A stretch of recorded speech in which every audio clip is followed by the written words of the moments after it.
Okay, great. So I got my YouTube going all at the same time. Okay, I guess you can see the board behind me pretty good. So I was so worried about that at first. I was really, really worried about that. Okay, so auditing. So let's talk about auditing. There's different kinds of going to do billing. You audit according to SOAP notes to make sure that the codes that you're using is matching up or lining up what's in the SOAP notes, okay? And that's good that your teacher is teaching you that. I want you to put in the acronyms. Let me make sure I find the right thing first on Google so that you can find it. Hold on. Okay, so put in the acronyms HEDIS. HEDIS. Okay. On Google, okay. Hold on a second. Let me do that. Mm-hmm.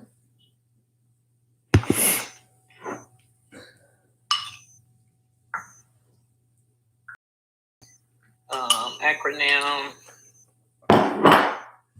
HEDIS. Mm-hmm. It's known as HEDIS. HEDIS. Healthcare effective data and information set. Employing individuals HEDIS to measure the quality of health plans. I think is what I'm looking. Is that has to do with code? I mean, not code and audits too? Yes. Oh, okay. So what she's teaching you is to be ready for something like that. And I think that's wonderful. Hold on just a minute. I'm typing some at the same time.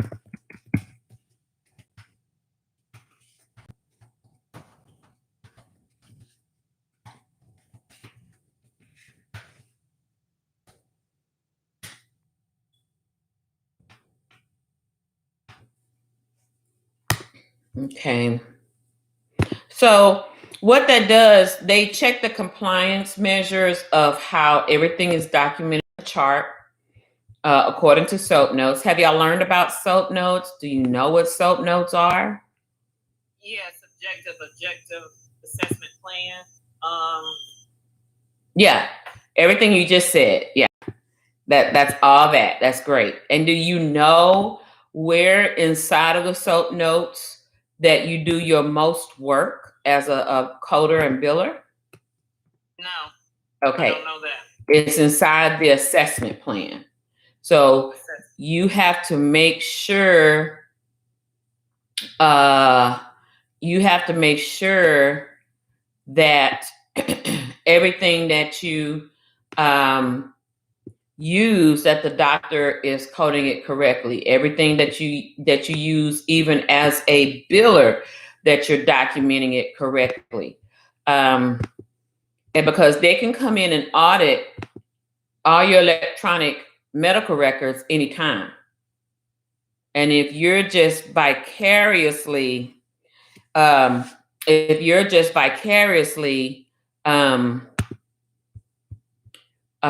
putting down codes and stuff, guessing or thinking or not double checking, and a lot of times you may not know it all up front at once.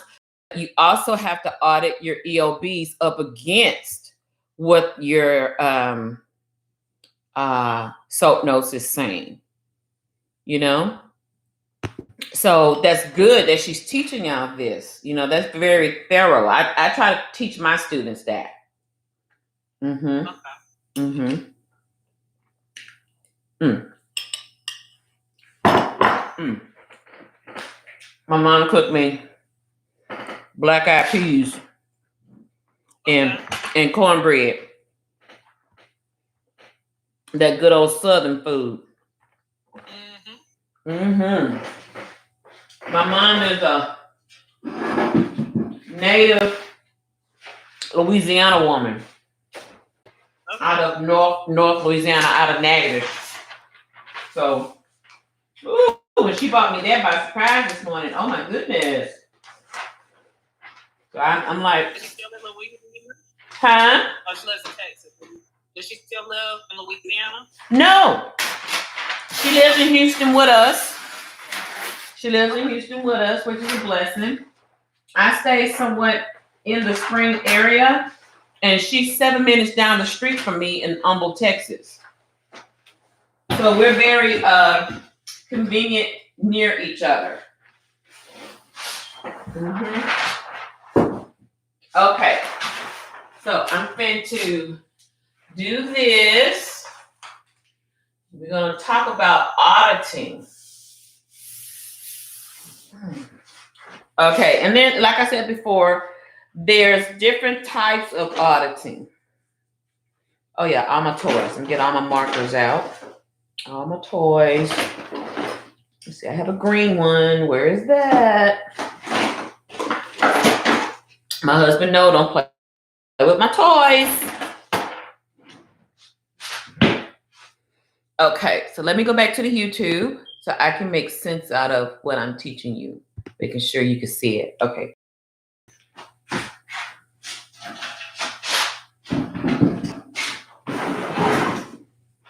Okay.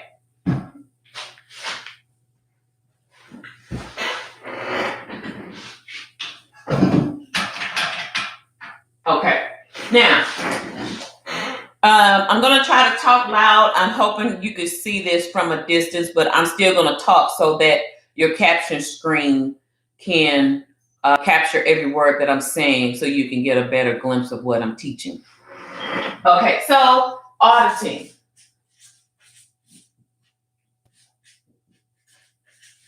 And compliance.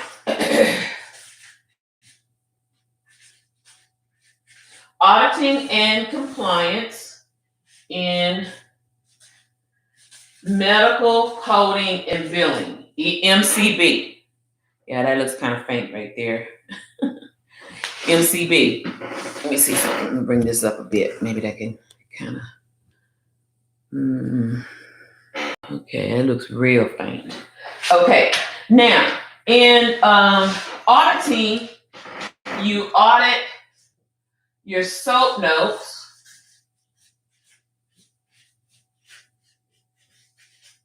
And like I said, inside of SOAP notes, where we live as medical coders and billers, we live inside of the assessment part, what the doctor has done with the patient. Okay, so that's what we do right there. Number two, we order. So this is like diagnosis codes and procedure codes. Okay. Number three, you audit against the EOB'S.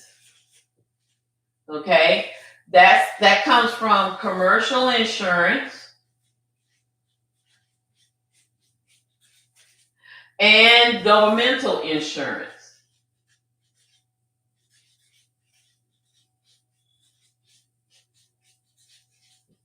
Okay, then number three, you audit against the revenue cycles. Now, you're probably saying, Ms. Harper, what are revenue cycles? Okay, I'm glad you asked. Revenue cycles are the accounts receivable, AR, accounts receivable. Okay, so in accounts receivable, you're posting payments. Okay, so you have to make sure that you post everything correctly. Number two, you're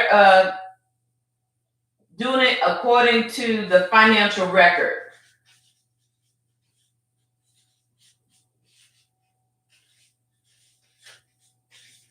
of each patient. PT means patient, of each patient. Making sure if you're billing correctly, billing for residuals or is there an overpayment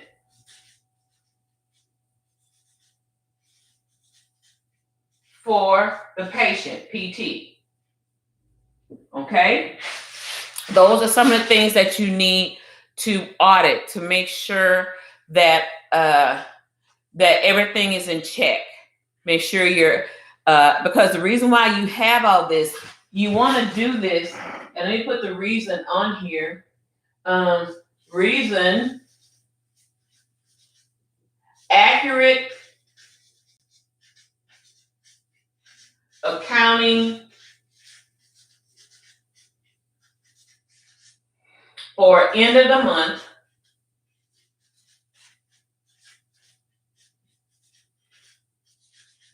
accurate accounting for end of the month and for end of the year. Then everything is prepared and fixed for tax time, business taxes. So as a medical biller, not so much as a coder, but as a medical biller, you want to make sure that everything you do is going to equivalent at the end of the month so you can do your reporting to, let me move this over, so that you can do your reporting of what you have collected every month, what your projectiles, did you meet the projection of saying, okay, we've seen 500 patients this month, 50% of that was commercial insurance, other 50% of that, or well, let's say 30% of that was governmental insurance, and 10% was out of pocket, people paying cash, credit card, maybe a check if some doctor's offices receive that, and others are, other resources of payment. Okay, so every end of the month billing is very important because you want to keep financial accuracy for not just for yourself to keep your job, not that you're gonna be threatened, but you want to do a good job. You want to build a reputation for being a great auditor. If you're going to be an auditor, for an inside auditor for your doctor's office or your facility, you want to make sure that you're a person that likes to take time and dig and investigate and double check on things. When you're auditing against an EOB, you have to see why did they do what they did with that EOB. And remember, things are going to either be one of three things: pay, pin, or deny. Let me say it again. In the end result of a claim for an EOB to be produced, the claim itself, when you send it as a bill to the commercial insurance or the governmental insurance, it's going to either be paid, pin, or deny. One of those three. And so when you get your EOBs back, you have to audit and say, okay, it's going to be a list of EOBs where it's going to have all 500 patients, or not all 500, maybe 200 patients or 250 patients that have all, it's going to reflect the billing within the last 14 days. That they always want to give you a 14-day turnaround. And so in case, like we say in the claim world, because I've worked in the insurance industry as an auditor, as a claims adjuster, as a claims examiner, when we look back, we like to know that we pay the claim correctly in the first place. Did we deny it correctly in the first place? Did we pin it requesting for medical records? That's auditing of EOBs, okay? And then a lot of times a claim may get denied because on an EOB because you did not add a modifier to justify, oh, well, this patient had 2 office visits in one day. How is this patient going to have 2 office visits in one day? You know, I see he has some labs done. I can see he has some x-rays done all on the same day. But as a biller, you're going to have to justify that. You're going to have to take note ahead of time. Hey, I need to use a modifier, and I forgot, it's been a minute. I don't want to say the wrong one. I think it's modifier 59 or something like that. I have to go back and look at my CPT book. To say that this is a same-day service, you're going to have to submit the EOB at the same time while you're doing the billing. That would be smart. It would be a little tedious, but it would be smart in your turnaround time. Or you could say, when you put up that modifier and send it, it still may pin because it's going to ask for medical records. Inside those SOAP notes, inside where the objective is, when the doctor and the patient have their conversation in the objective, that's the O, objective, then it's going to say recommended patient to do x-rays and labs and to come back and see me in 2 hours. Okay, you have to also justify that. So when you send those medical records to the insurance company will say, oh, the patient came in earlier that morning, told the patient to come back in 2 or 3 hours for the results because they needed labs. Stat means immediately. I needed radiology to give me some information, take the x-rays and give me the interpretation from the radiology doctor. I needed that stat. And they're going to do it right away and have it back to the doctor at least within 2 to 3 hours. Okay? Because it's now taking precedence over everyone else's routine of reading their labs, everybody's routine of reading their x-rays. So now the patient comes back at 2 o'clock versus when they were there at 9, and the doctor says, oh, yes, you do have this problem based on your labs, based on the finding of what the pathologist has said on your blood work or your biopsy. Yes, based on the interpretation of the radiologist, then yes, this is occurring. There's a degenerative problem in your bone marrow. So this all equivalates to this problem. Now I know how to what? Plan your care. I'm going to give you antibiotics. I'm going to give you certain things. I want you to come back to me in 3 or 4 days. Let me know how you feel. And we're going to check you every week thereafter. The doctor's going to write those notes in there. That's going to justify with the insurance company that the doctor's office, the coder or the biller are not vicariously coding something undercoding or overcoding, but you're coding correctly. And let me say this for the record. A lot of people get in fear with medical billing and coding. If you code something incorrectly, okay, and it's a consistent trend that you do that, please don't be afraid. They're not going to come with the Medicare, Medicaid services, CMS, and come in with a handcuffs and say you're going to jail. No.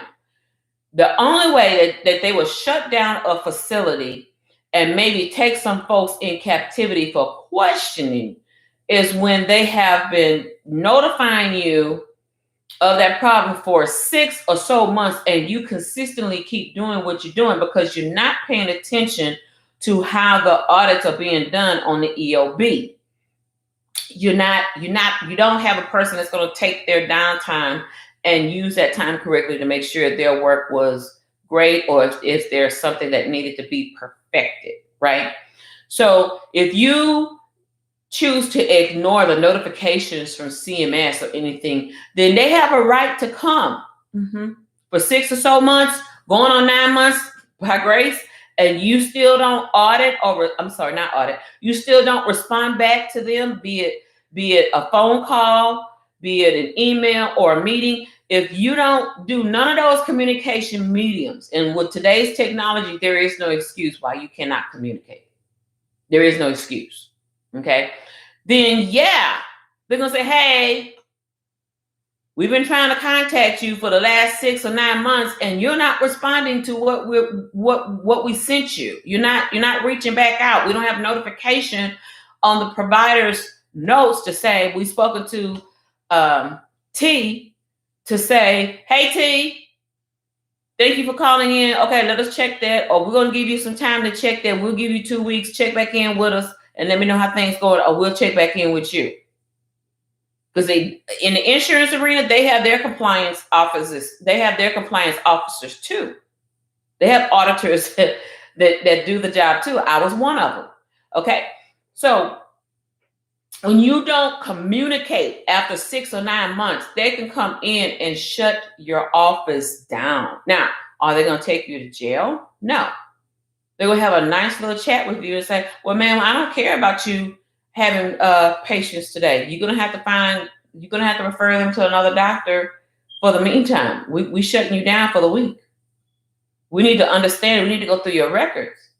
I mean, is it lack of education? Is it lack of training? Is it lack of, what is it? Because if you keep doing this and you think in your mind, becoming a wonder in your mind, getting away with stuff, then quite naturally, you're going to be a big mess. You're going to be a big problem for this doctor. And we need to address this with the doctor. Maybe the doctor doesn't know that you're making mistakes with his money, with his livelihood, with his business. He worked and went to school all this time to become a great physician. And the insurance companies, when they sign these contracts to make them par providers, participating providers, they're going to look out for their physicians. Because without physicians, you wouldn't have insurance companies. Okay?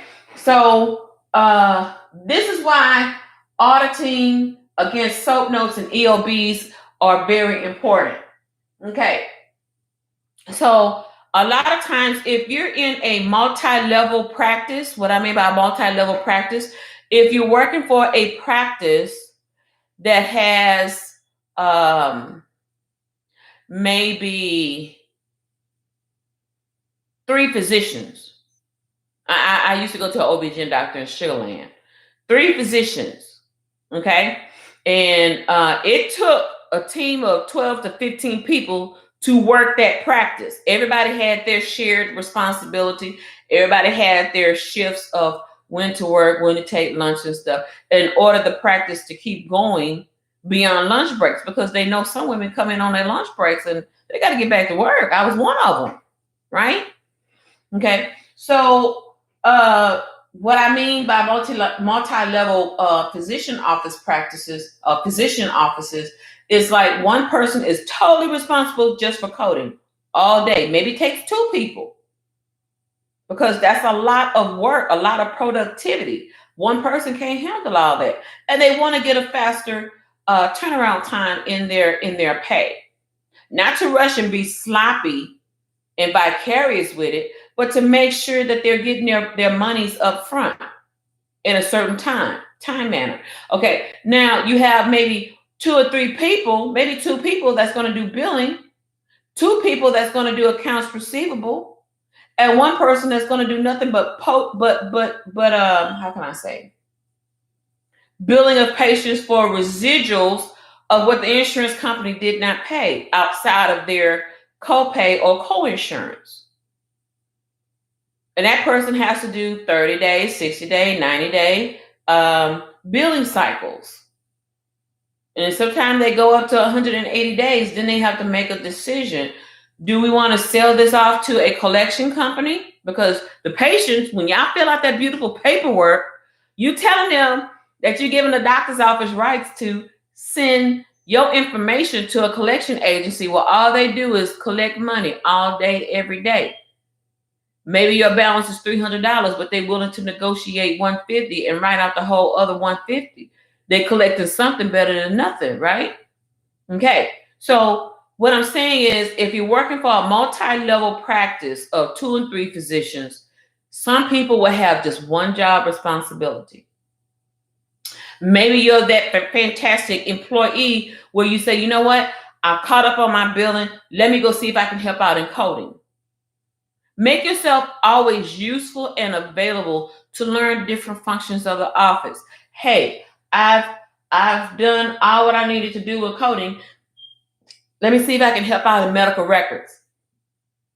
We still have some physicians that are 60, 70, maybe 80 years old that was part of that age where paper-based medical records was the thing. And they still have patients that's within that same age range of them that they just use that. And some physicians that are 60, 70 years old, they just want to stick with it the old-fashioned way. Some of them are hard to change, or some of them are quite accommodating to change. Okay? So don't be surprised if you work inside of a place and you find yourself wearing one or two hats. Medical coder and biller, you might wear both hats. So that means you're going to have to learn how to, especially when you're doing auditing, you're going to have to learn to say, okay, I'm going to spend the first 2 hours auditing. I'm going to spend the next 2 hours doing some billing, from yesterday or some from today if I'm caught up from yesterday's work. Or maybe I didn't have any kickbacks to clean up from yesterday's work or the day before. Then you go to lunch. Then you come back from lunch and say, okay, now I'm going to do some billing for the rest of the day because we've had the morning patients to come in. Let me kind of clean that up. And then I'll spend 2 hours on that. So that's 6 hours of work. Then I'm going to spend an hour on doing some auditing of EOB'S, make sure my stuff is correct or a percentage of my stuff has been correct. And you have to learn you have to know when the last thing you touched and when to put it down. And then an hour before you close, you finish up all your billing from that day. And once you send it off through the portal, and I forgot I call it the middleman all the time. I have to go back over my notes. It's been a while since dialysis and everything that I've been in the classroom. But you have to make sure that you didn't get any kickback from the source that allows everything to filter through the insurance companies, through governmental or commercial. Okay?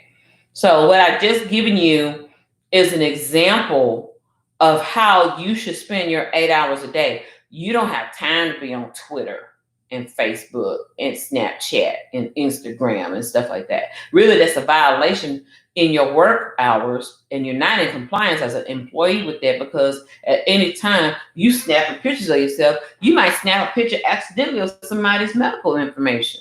So you really shouldn't have your phone out, period. Because if you did that and you posted, now you vicariously posted somebody's information that they can go in and enlarge that screen and look and see, oh, Mary Jane, her number is blah, blah, blah. Her social is blah, blah, blah. And now you're in breach of HIPAA, Patient Privacy Act, Patient Private Health Information, PHI.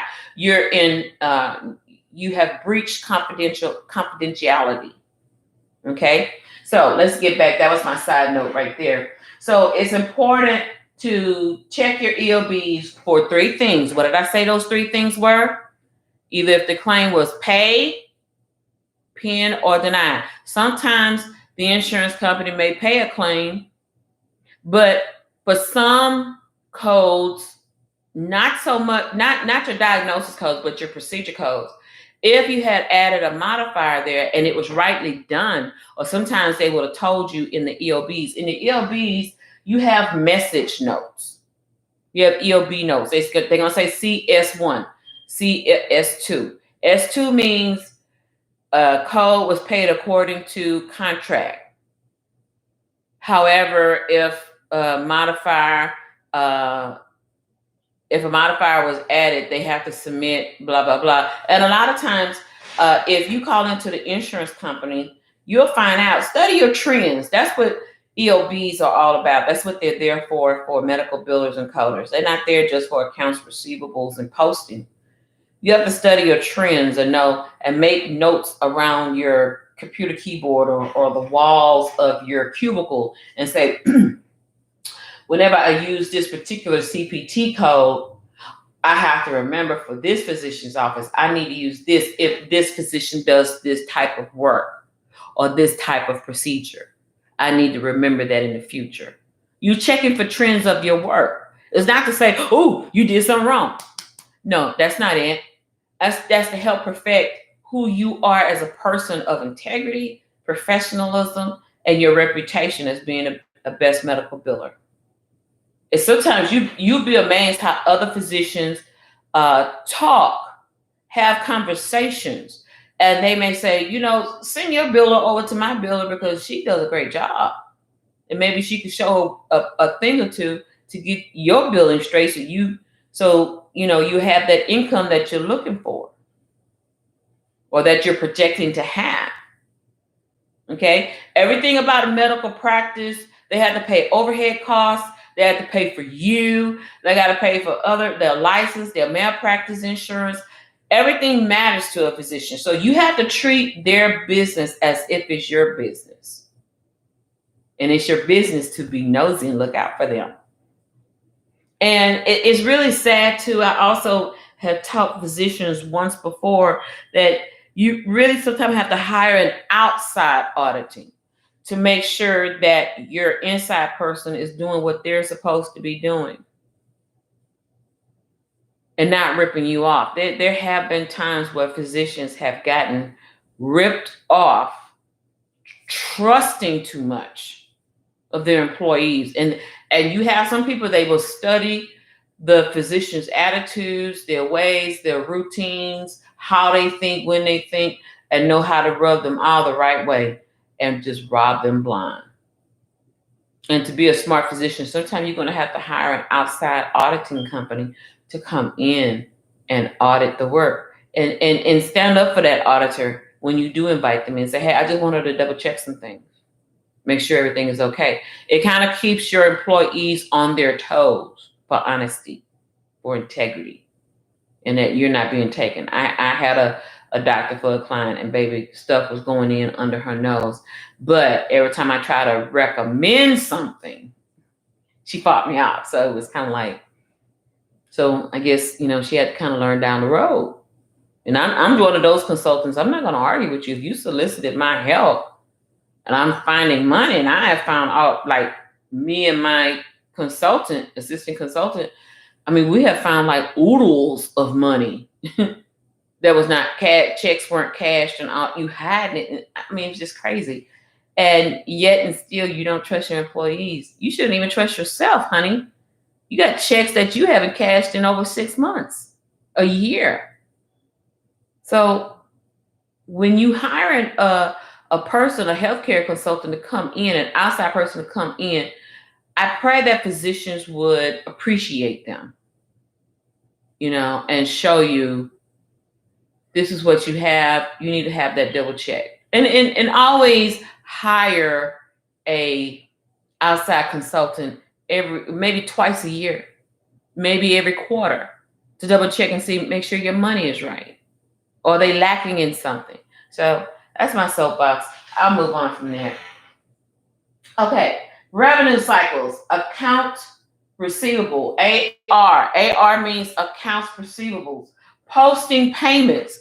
You're going to be posting payments of patients who have commercial insurance. Let me give you an example of commercial insurance. Blue Cross Blue Shield, Aetna, Cigna, United Healthcare, Molina. All those are commercial insurance. Okay, make sure it's posted correctly. Make sure all the nickels and dimes make sense. Okay, patient paid this, insurance paid that, an adjustment was this deducted from the patient because he's a part provider and he said he contracted to accept this kind of payment. Now the patient is responsible for this portion. Okay, so you got to make sure all that. Sometimes the patient can pay their bill and overpay their bill to where towards the end of it, and it's happened to me from my personal physicians that I go to. They had to end up, I think I had 3 of them, and my husband was paying the bills. He was so diligent. But I had to get reimbursed. They would send me checks in the mail, and I'd be like, what for? And I make sure before I cash those checks, because I'm one of those kind of cautious chicks. I don't easily get all hyperventilating happy. I like to make sure so the rug doesn't get pulled from underneath me. I'm just a reality chick. So anyway, so that's how that is. Financial record of patient billing residuals. I just said that. Overpayment. Just made that thought. So let's talk about, let's do some EOB examples of, let's talk about soap notes. Let's go in that order. let's talk about SOAP notes. Trying to tear off another sheet of paper here. Give me a minute.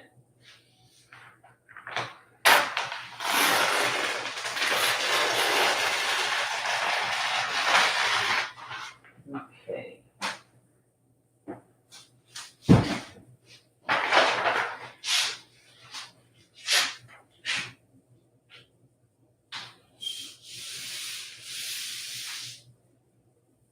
Okay. So SOAP. SOAP. SOAP. Okay. Subjective, objective, assessment, and plan. Okay. Now, subjective. Whose conversation is going on subjectively? Can you kind of tell me, T, whose conversation is going on subjectively? Is that the patient? Right. The patient and who? And the physician? No.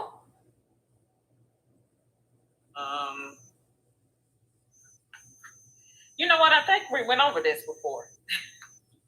Yeah, we did. I think, or maybe you went over it with your class. But it's the patient and the nurse. Okay. The patient and the nurse. Okay. Now, why is there a conversation between the patient and the nurse? Okay. Because number one, she wants to know CC. CC means chief complaint. She wants to know, why are you coming in today? What is your chief complaint? CC, chief complaint. Okay. What is your onset? Onset. Okay. Onset means, when did this occur? How long have you been suffering with this? Has it been 2 days, 3 days, a week, 2 weeks, and you just had enough? What is your onset of illness? What is your onset of, you've been having terrible cramps? What is the last day of your menstrual period? Okay. And we're not talking about, let me explain that, because that gets said a lot in women's offices, especially OBGYN. The last day of your menstrual period is not literally the last day. The last day of your menstrual period is the first day you bled. Okay. So let's suppose my onset was Friday, the 29th. That's my last menstrual period. I started on the 29th. I was cramping like crazy all Saturday and Sunday. I'm bleeding through everything. 2 overnight pads just ain't going to help me. I need to understand what's going on with me. And I'm still in this situation.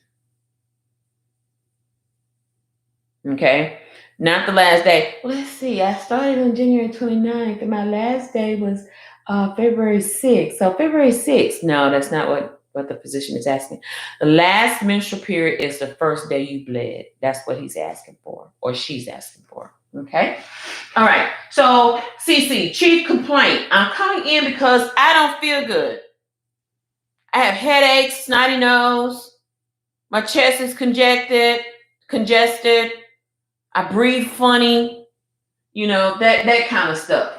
Well, how long have you been having this, Miss T? Oh, it's been going on for a week. Okay, so we're going to say since the 25th of January? Yeah, something like that. Yeah, it was 25th of January because I was eating oxtails, rice, and gravy that day. So, yeah. Okay. Objective. Whose conversation is going on objectively? Now you can say what you said to me at first. What did I say? Tell me what I just said. Earlier. Okay, so let me give you a clue. Conversation between the patient and who? The physician? The physician. Patient and the physician. Okay? So the physician is going to come in and say, Oh, so Miss T, what brought you in today? Oh, I feel like this, I feel like that, I feel like this, and I feel like that. Okay. And how long you said on here you've been going through this? Girl, did I see a fly? I sure missed that because I would have killed it. I'm sorry. I get distracted. I hate that. So the doctor's going to rehearse what you told the doctor. So now he's going to do review of systems. ROS, review of systems. He's still having a conversation with you in the objective part. So review of systems. How many systems of the body are there? I think I knew that answer. It's more than 5. It's quite a few. Yeah. I used to know. It's not that much. It's not 5? It's more than 5. That's what I thought, because per my CPT book, that's why I know it's more than that. Oh, is it 21? Nope. That's chapters. Code and stuff. Okay. 21 chapters in the. Like 21 chapters. Okay. So I'm like, I know something about 20. Okay, that's an ICD-9. Okay. 29 chapters. What is it? I'm not sure. Okay. So when you were learning medical terminology, how to break down the root word from the prefix and the suffix, combining forms, then you should have been learning also about the review of the body systems. There's 10 to 11 of them. It's really 11, but some people say 10. Okay? Now, let me pull out my handy dandy book I was just teaching my student out of. I teach this on the weekends online. Okay? There's, do you have this book or book similar to that? I have an online midterm book, which my phone just went dead. I had to go get a whole new phone, so I don't even have it. Got to re-download that. Okay. Okay. No worries. Hold on.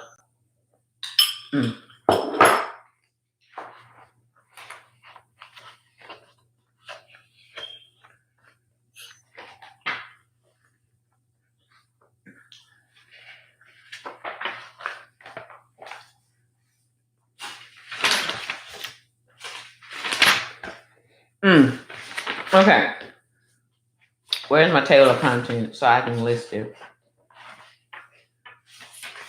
It's an Elsevier book, so at least that's what I teach from. Oh, here it is.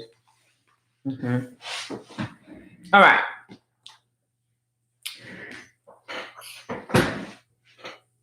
You have the musculoskeletal system and connective tissue, skin and subcutaneous tissue.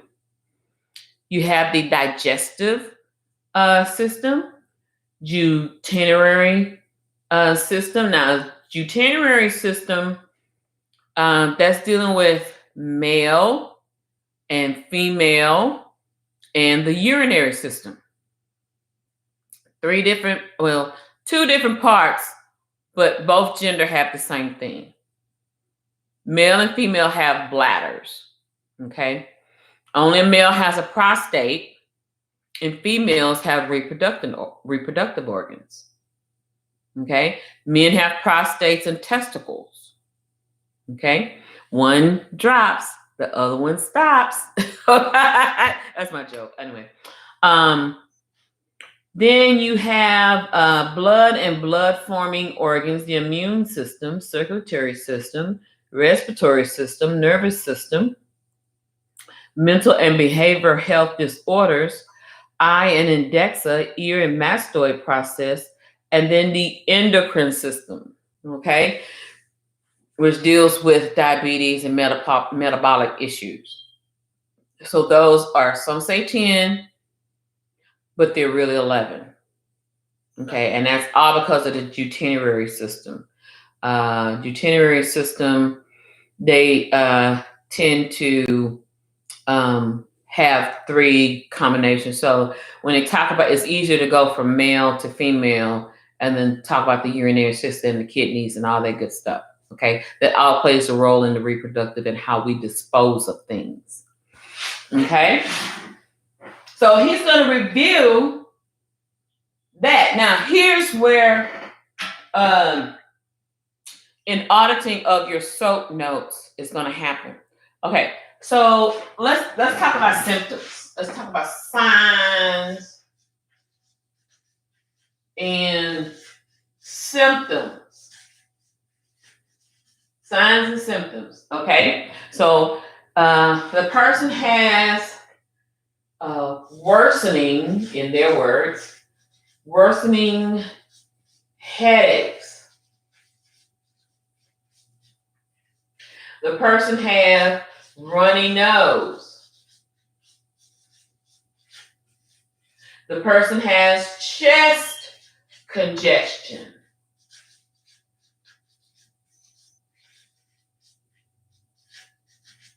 And the person's ears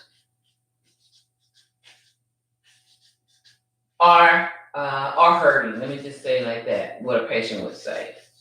Okay, so signs and symptoms. Signs and symptoms. Okay, so for headaches, what system of the body would the physician check for? What system of the body is that? So my headaches, the nervous system. That's the nervous system. Very good. Nervous system. Okay, so that's 1. Runny nose, itchy eyes.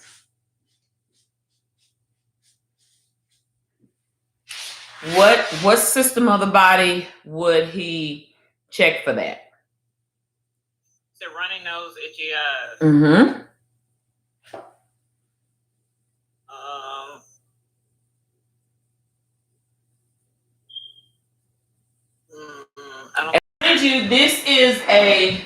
This is a grown up. So grown ups see internal med doctors.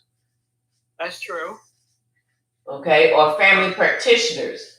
Children see pediatricians up until the age of 18 or 19. And after that, you're pretty much an adult. You should be seeing an internal med doctor. Okay, so for the runny nose and the itchy eyes, he needs to see the eyes and the adnexa. That also deals with the ears and mastoid process. Okay, so that's 1 system. Chest and congestion. God, every time I cough, I'm coughing up yellow stuff. And when I wake up, I feel like, and I can hear the crackling in my chest. What kind of doctor deals with that? What system of the body is that? That's the thoracic area. You're talking about what, a pulmonologist? Pulmonologist or respiratory. Very good, though. Same doctor. Okay. So the system is the respiratory system. Respiratory system. Okay. And then again, the ears are hurting. The ears are hurting. So we're seeing the because they're all kind of conjuncted together. Eye, adnexa, ear, nose, and throat, ENT. Otolaryngologist. An otolaryngologist deals with the ears, deals with the nose, deals with the throat, deals with all the sinus cavities in your face. They also help deal with some of the eyes because everything is, when you look at the side profile of an open skeleton, Everything kind of congrues together to the facial makeup, and also the mastoid here. Some people get lockjaw, and you can feel that bone moving like that. And sometimes it can be very painful. Sometimes you can have pain in your gums because of your sinuses, top and bottom. All that deals with the otolaryngologist, the ear, nose, and throat doctor. Okay? So let's name, what am I here? Let's name, how many bodies and systems do we have here?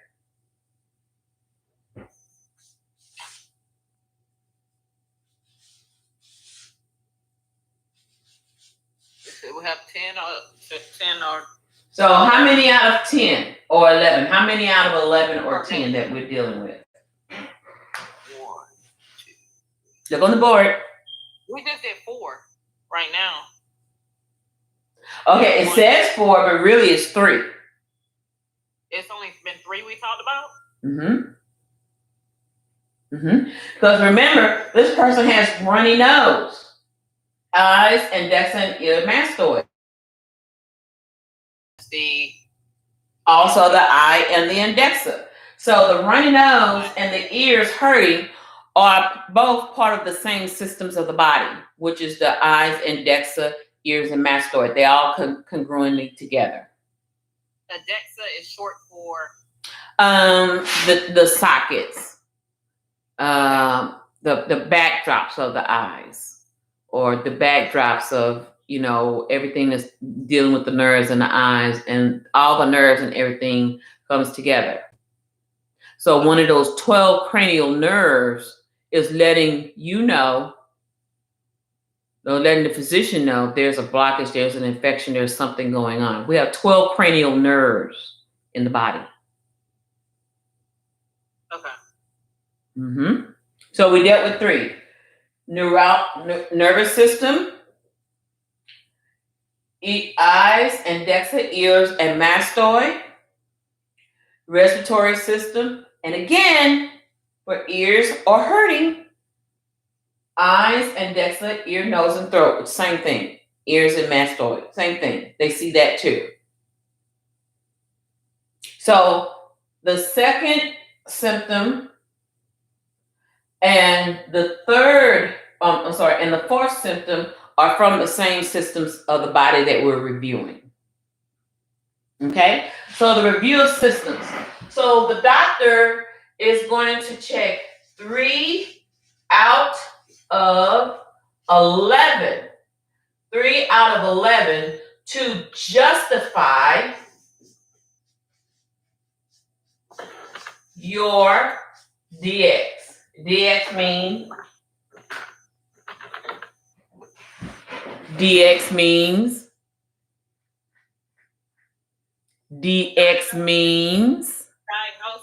diagnosis. PT means prognosis. PT. No, procedure. PT. Oh, PT patient. Okay, it's okay. PX. I'm sorry, that was me. It's okay. No. I'm kind of quizzing over stuff. PX. That's prognosis, right? No. PX. We talked about it before. It's been a minute. Procedure. I'm sorry. It's okay. What is CC? Chief complaint. Okay, very good. I'm catching you. All right. Now, he's seen 3 review of systems out of 11. Okay. And plus, he's going to also check on your recreational history, your social history, your family history. Do you do drugs? Do you snort cocaine? Do you smoke cigarettes? Do you smoke marijuana? All those things, your social history, your physical history, your family history, all those things plays a role in how he's going to properly diagnose his findings of you, how long he spent time with you. Okay? So So he did 3 review of systems. Okay. So your FM or your FH, your family history checks out. Okay. So you have the family history of allergies. Okay. Your social history, SH, checks out. You don't do drugs or recreational drugs. Recreational drugs are like your marijuana, CBDs, stuff like that. Okay. Your physical history checks out. You have no what? No signs of cancer. Also in your family history, no signs of cancer. CA. CCA means cancer. C, lowercase a, means cancer. I'm going to ask you that in the next 15, 20 minutes. Okay. So he's asking you all of these things. Okay. So now, out of that, he knows how to properly give you a proper DX and a proper PX. Maybe he's going to give you 2 diagnoses. And maybe he's going to do about 3 different procedures. 2 diagnoses could be, okay, this person is dealing with sinusitis. And this person also dealing with allergies. Now, he doesn't have the flu. Why would I not justify a flu? Because he never said he had body aches. Everything that was dealing with him was mostly his chest and his head. If he has symptoms, signs and symptoms of body aches, joints hurt, I hurt everywhere, I don't feel like getting up, I feel weak, I feel tired, I feel lethargic, I'm sweating profusely, my temperature is hot, I'm 101.3, then that could possibly justify, or I have a strep throat on top of that, that could possibly justify the flu. But since those 3 out of 11 did not justify that, okay. So you have sinusitis allergies. Here's the plan. Okay. The plan is I'm going to give you a prescription for this medicine, that medicine, and this medicine, and then RTO, return to office in 1 week. RTO. RTO means return to office. RTO. RTO means return to office. When? Within a week, within 2 weeks, however long that may be. Or 30 days, a month, 2 months, 3 months. Okay? So we have just, look at this beautiful artwork. We have just dissected the SOAP notes. Isn't that beautiful artwork? Isn't that just beautiful? Yes. Okay. Now we're going to take this and say, this is where we live in the assessment. The doctor may write the diagnosis and write the PX, and you or PXs or how many that may be, it's up to you to read the objective as a coder to make sure that what he has put in the assessment lines up and match. Why? We just got through talking about HEDIS, HEDIS. And they can come in representation of any insurance company. They can come in and say, I'm here from HEDIS representing Cigna, Aetna, Blue Cross Blue Shield. And I need to do I need to have, let's see, it says here that you all get billed every month 100 patients for Aetna. I need to come audit 20% of your 100 patients. Could you make me a list of all the patients? And believe me, we're not going to give you a list just because you got a HEDIS badge on. We need to see proper identification and verification of who you are before we do that. Again, we can breach confidentiality of patient health information or privacy health information. Okay, so I need to audit 20% of the 100 patients that y'all bill every month for Aetna. So they want you to do a list. You're going to have an aggregate.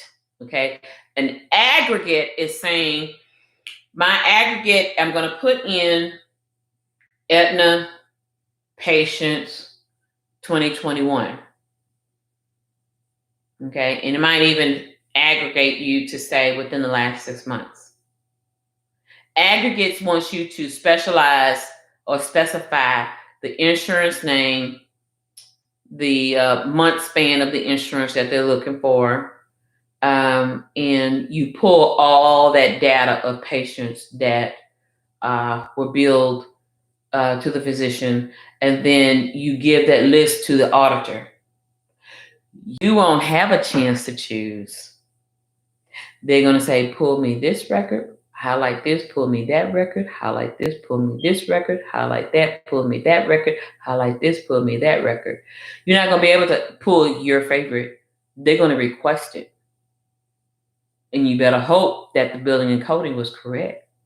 Not that they're going to give you a ticket or a citation. They're just going to say, hey, I found out of 20 records, you got 50% of them that was not coded correctly. So they're going to give you a warning. I guess a citation. Let me take that back. They're going to give you a citation, say out of 20 audits, we found 50% of them, 10 patients whose billing was not being coded correctly. So we're going to do a write-up.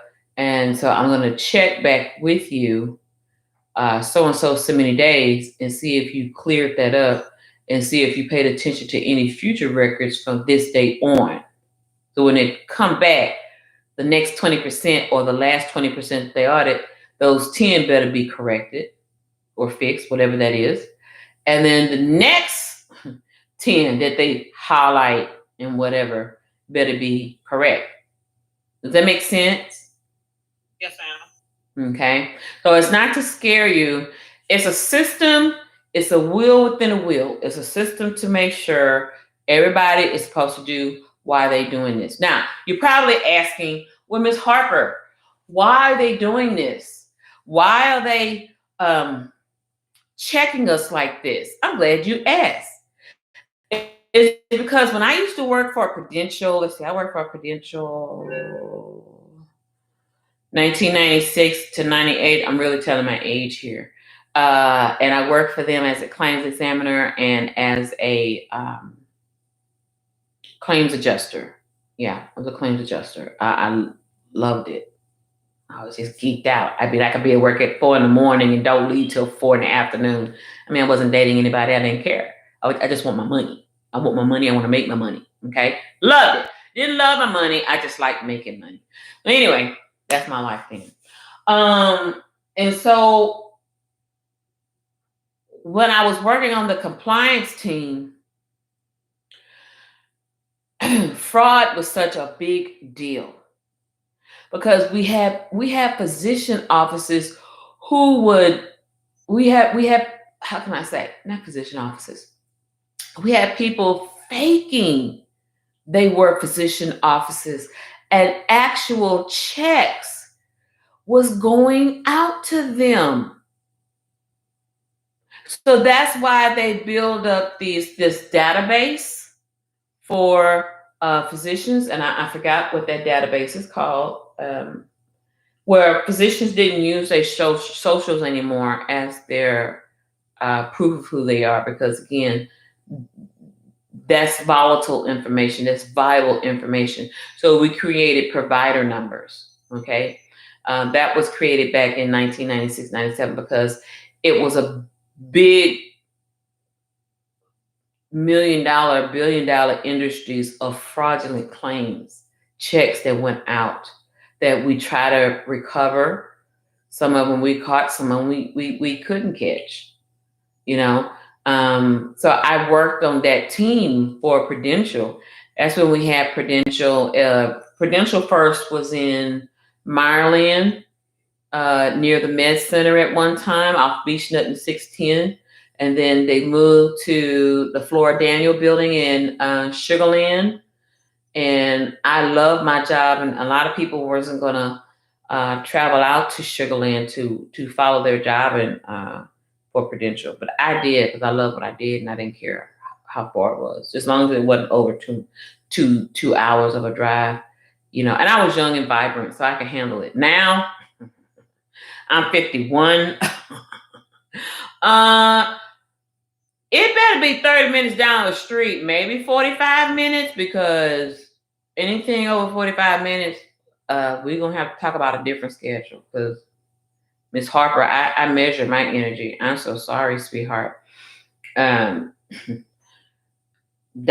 is a kicker. Let me tell you, I value my energy, and I have to measure it in everything that I do, including cooking and sitting up talking to my husband. God knows I love my husband.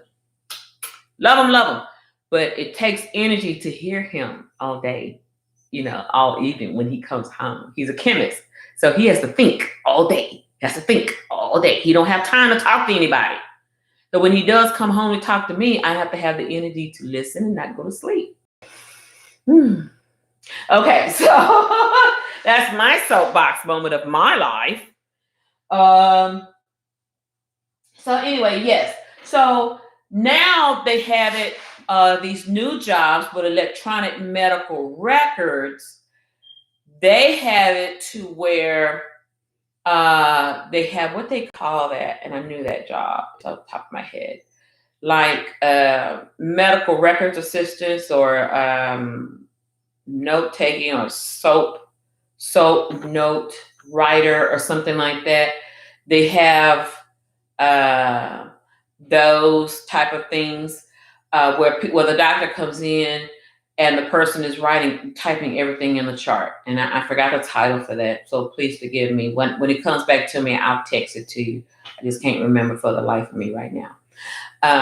But technology has been so savvy and so sophisticated to where they create positions like this. And again, it goes for those physicians who are 60, 70, 80 years old, who are not as accommodating to the new technology. They rather hire somebody to do the typing for them inside the medical record. So that person, again, as a coder, you have to make sure that they typed in the right things and make sure that it's all what it should be in the objectives.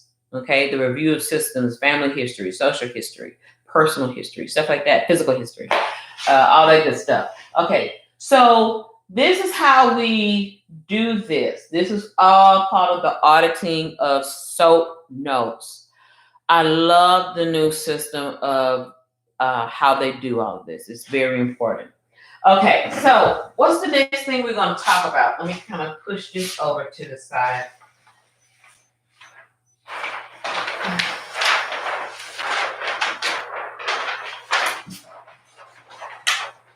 Push this right over here. Okay, so we talked about SOAP notes. Let's talk about EOB'S. Okay, let's talk about that for a minute. EOB'S. Do you know what EOB means? Explanation of benefits. Wonderful. It's what the insurance company sends you once they are getting ready to pay, or after the medical claims been processed. Correct? Okay. After the medical claims have been processed, not necessarily paid. Okay. Processed. Okay. That's a safe term, because we can't. The RNC, the reasonable and customary. You're gonna always get that disclaimer when you talk to an insurance agent, a claims examiner, or a customer service rep. This is according to the reasonable and customary. Okay? EOB. Explanation of benefits. Remittance advice.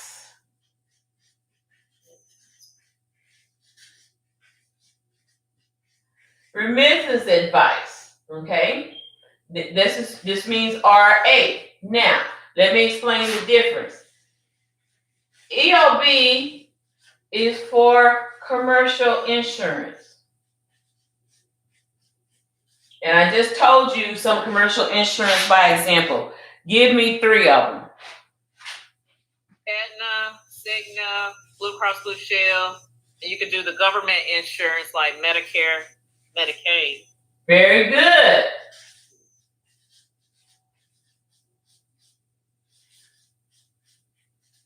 Okay, governmental insurance. You just said that. I've been noticing you've been calling it government. You said private or the governmental insurance. So I'm getting it from you. I'm learning now. Awesome. Medicare, Medicaid, and sometimes Champus. That's the military, Yes. Military insurance. What is that called? I guess called Champa. What's the other name? TRICARE. That's the name I'm used to hearing. Okay, TRICARE. Champus. Champa, VA. TRICARE. TRICARE. Those are for your active duty people that have family or for themselves.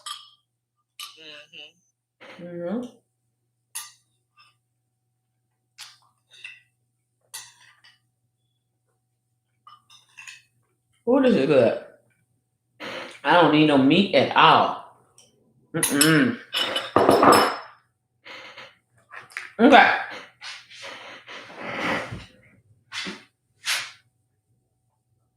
And we're going to also talk about COB. Are you familiar with what that is? No, ma'am. COB? No. COB. I'm not sure what that is. Okay. Coordination of benefits. Coordination of benefits. So, let's go. Let's talk about EOBs, for example. Let me kind of draw up a little thing. Okay. Then we'll come back to that. So we have the patient name. I'm kind of shortening this. There's a lot, but I'm going to shorten it. We have the procedure code. Oh, shoot. What happened? Oh, my purse fell over. Okay, just leave it on the floor. Procedure code. We may have modifier. We're going to say pay, par, or non-par. Okay? The adjustment. And what was paid or denied or pending. What are the 3 end results of an EOB? I just said it. The 3 things, the 3 end results of an EOB. Oh, pay. What's the one in the middle? Pending, denied. Very good. All right, girlfriend. You shaking and rolling with me. I like it. I like it. Give me a minute. Let me fix me something to drink, okay? Oh, you take your time.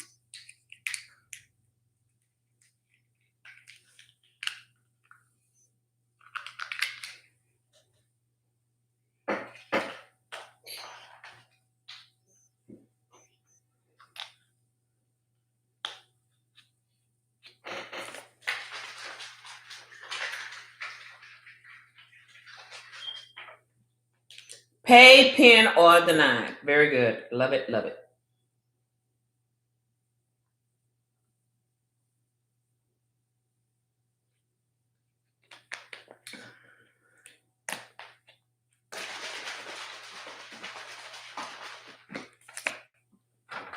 Okay. Now, let's suppose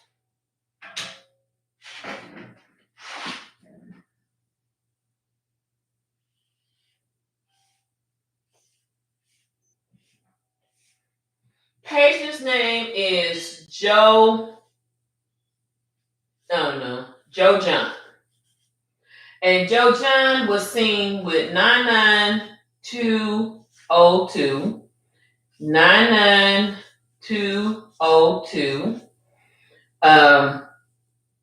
He had a modifier of, I want to say 59, 57, but let's say 59. I can't quite remember.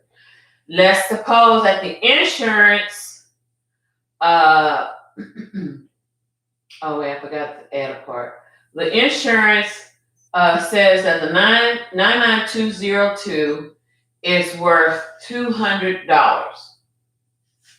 Okay, and the paid because he's a par provider, so he's P, and he said that he's willing to accept $100 for every procedure code of 99202 because he's a par provider. He's a participating provider. That's what par provider means. And he has signed a contract with the insurance. We're going to call this insurance Blue Cross Blue Shield. You signed a contract with Blue Cross Blue Shield to become a par provider.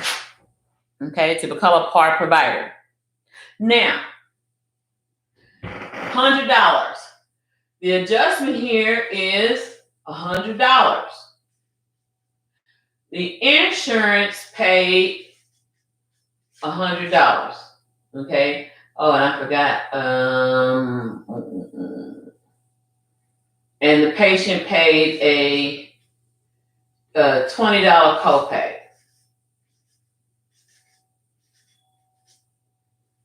Okay. So the patient is really, the provider would really get $80.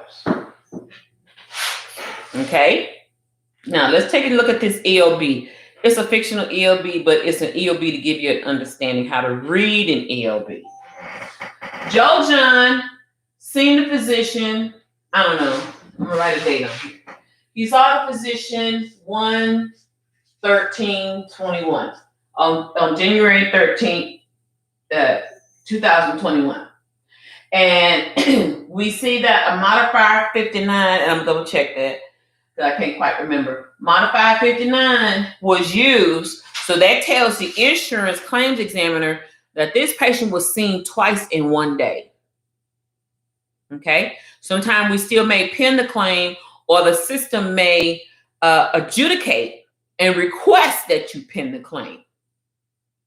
Sometimes it's not always up to the claims examiner or the adjuster to do that. Sometimes they systematically have the system fixed to, we're going to pin it for you if you don't ask for this. Okay? All right. Modifier 59 was used. The billing amount for 99202 is $200. Now, we're going to talk about RBVS in a minute, okay, and how all this works. Because he's a par provider, P means he's a par provider. NP can mean he's non-par provider. There's a big difference.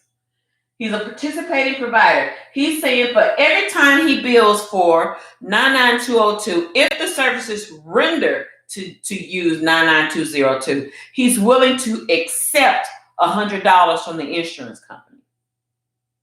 That's 50% of costs sliced, okay?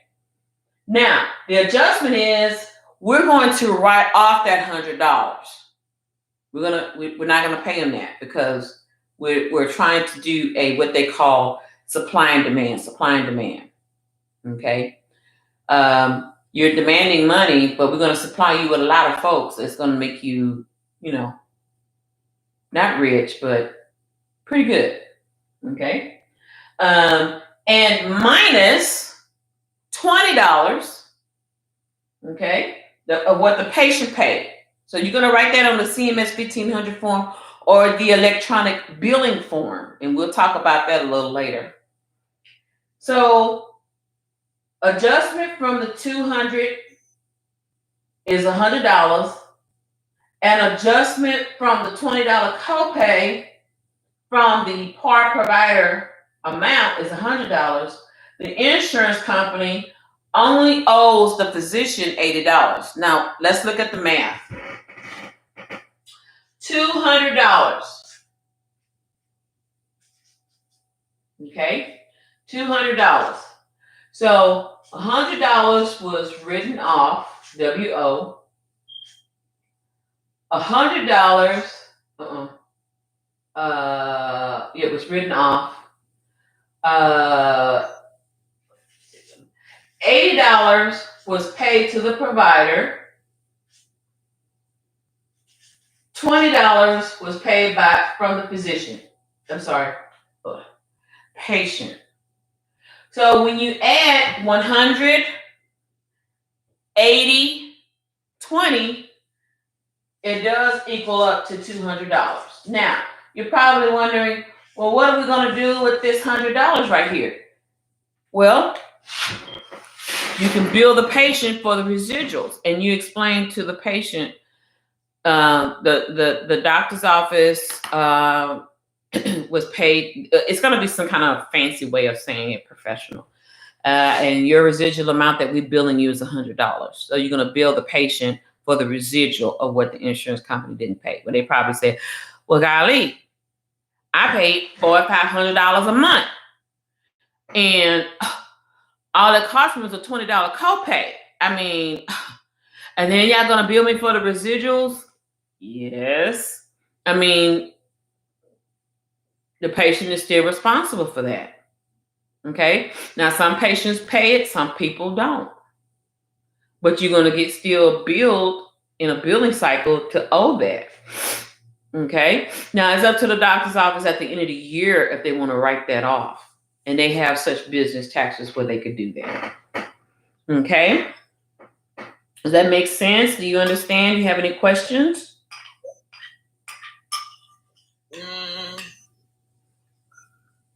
No. Okay. Do most doctors' offices really bill the patient, or they usually write stuff out? Say what again, honey? Do most doctors' office bill the patient that leftover amount, or do they usually just write it off? They bill them. They do? Okay. Mm-hmm. And after so many months of billing them, they sell them to a collection agency to collect. If they don't pay, okay. Mm-hmm. Mm-hmm. Now,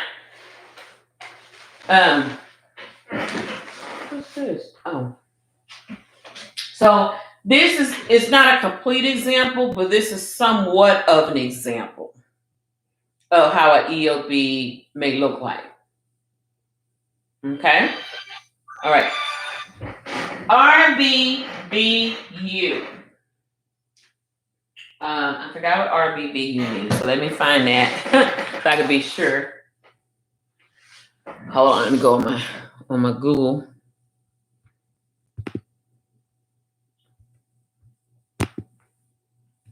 RBBU. Did I put an S right there?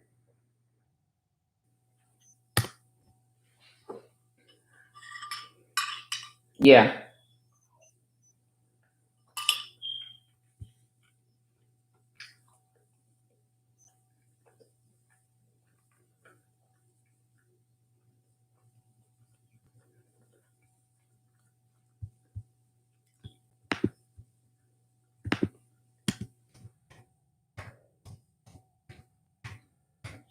I'm putting in the Google RBVU calculation formula.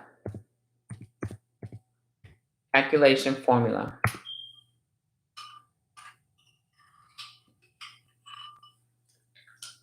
Mm-hmm.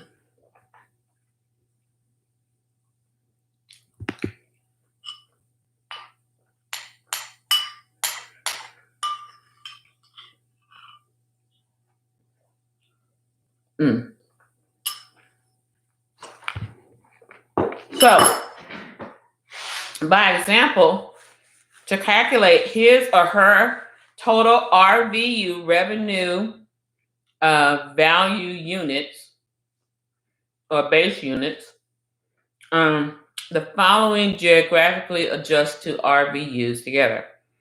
So the RVU in this, let's say in Texas, is 0.18 times 1.057 plus practice expense 0.38 times 1.165 plus malpractice expense 0.01 times 1.518. Thus, the total RVU for procedure code 99211 is 0.4632. Okay? So they have to use RBVU formulas to help the patient understand how these numbers come to be. Okay? Now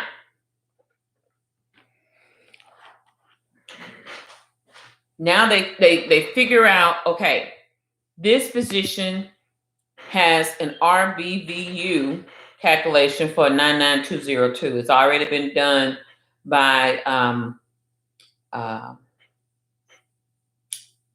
financial. Oh, then I back up. Gosh, I'll come back to that. But it's already been defined by CMS. Let me put that in short. By CMS of the RBVU calculations. So in all 50 United States, I don't care if it's Hawaii, I don't care if it's Montana, Washington State, Texas, Louisiana, Florida, Maine, New Hampshire, Rhode Island, I don't care. 99202 is going to be $200 anywhere within the 51, 52 United States. Okay? There is no room to get ripped off. There is no room for that. In some states, malpractice insurance is higher than others. Sometimes the calculation may go up a little bit, but they all have their formalities of what range of price they should be. But it should be altogether the same in all 51, 52 United States.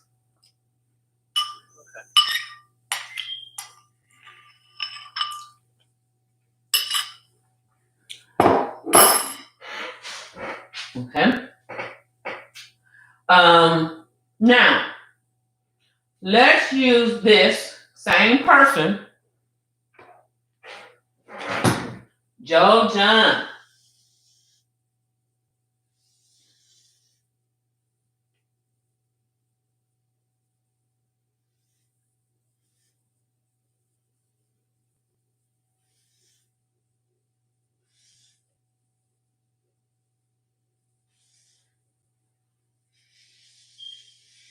Okay, and let's suppose Joe John has Joe Jr.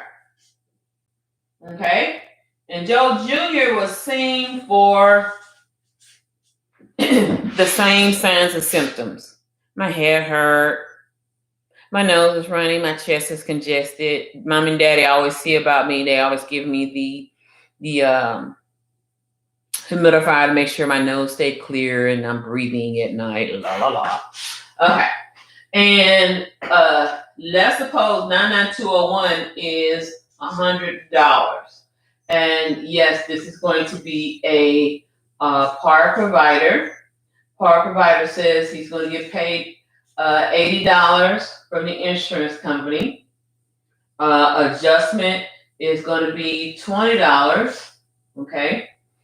And let's suppose that this claim is being pended. Now, we're talking about coordination of benefits at this point. The claim is being pended. Why is the claim being pending? I'm glad you asked.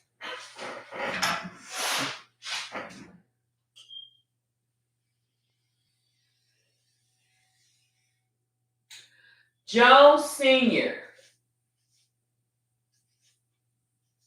has Blue Cross Blue Shield. Joe Sr. birthday is June 19, 1978. Barbara, his wife, Joe Jr.'s mama, she also has insurance. She has Aetna. And her birthday is April 23rd, 1979. Okay? Both parents have insurance coverage for their child, Joe Jr. Okay? But I had to sneeze. Whew, excuse me. So we have to go by what we know for the COB as the birthday rule. The birthday rule of the parent. Okay? So whatever parent's birthday comes first, that's whose insurance is going to get filed first, and then the other insurance get filed second. Okay? Whose birthday, looking at the board, whose birthday is first?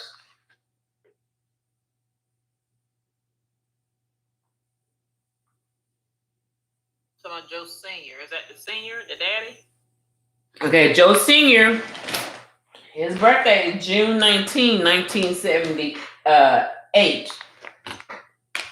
His wife, Barbara, her birthday is April 23rd, 1979.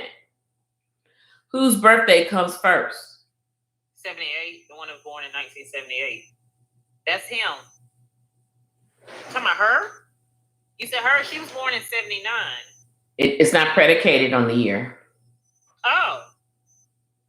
It's predicated on the month of where they were born. Give us a month again. Okay. Barbara's birthday is 4/23/1979. That's Barbara's birthday. 4/23/1979. Joe Sr., his birthday is 6/19/1978. 6/19/1978. So whose birthday comes first? And you said Joe Sr. birthday doesn't come first? But you said it's not by the year, it's by the month? Then it would be Barbara. Mm-hmm. Okay, you gotta tell me why it's Barbara by the month then. Okay.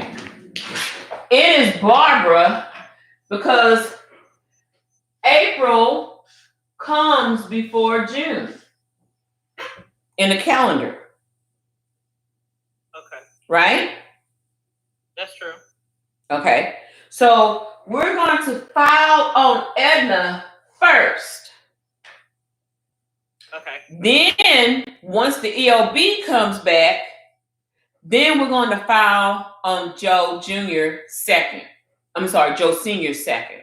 So let me give you a good written example by that.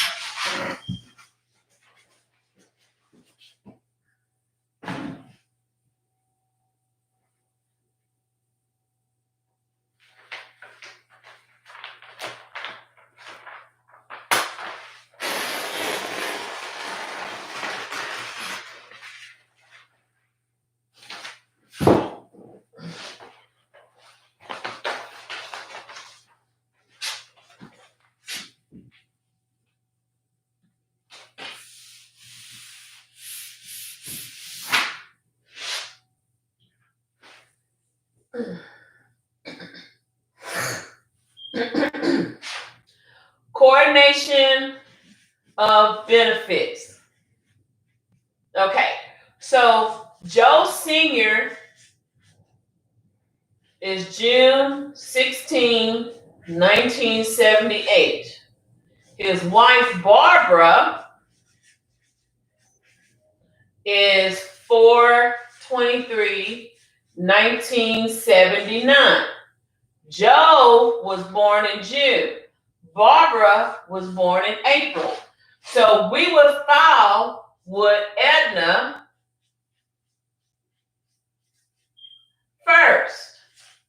Then we will file with Blue Cross Blue Shield. Second. You got it? Now, once you send this off on the CMS 1500 or the electronic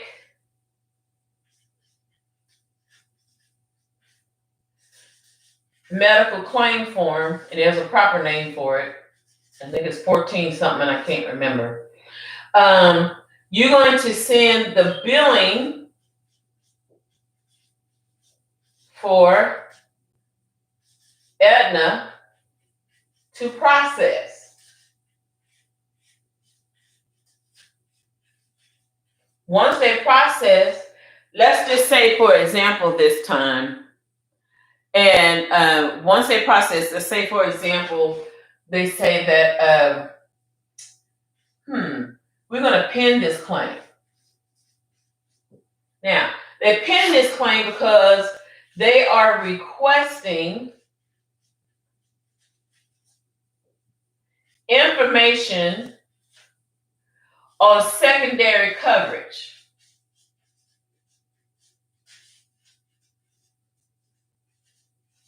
They're going to send a letter out to the PCP and another letter out to the patient's parent.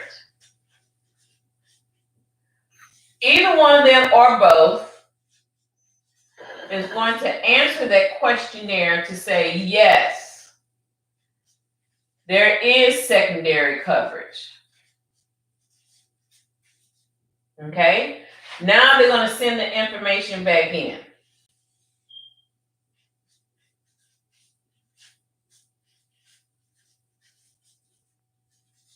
Okay? Now they send the information back in. They're going to send the information back in to Aetna because Aetna noticed somewhere in the system, or this is a child, they're going to know that there's an age, a certain age, that a child is a child from 0 to 18 or 19 years old. Okay? And they're going to always send out a questionnaire to inquire if there's any other secondary coverage. Usually some parents would have double coverage on their children. And sometimes they have coverage, if it's just a couple, they have coverage, double coverage on each other.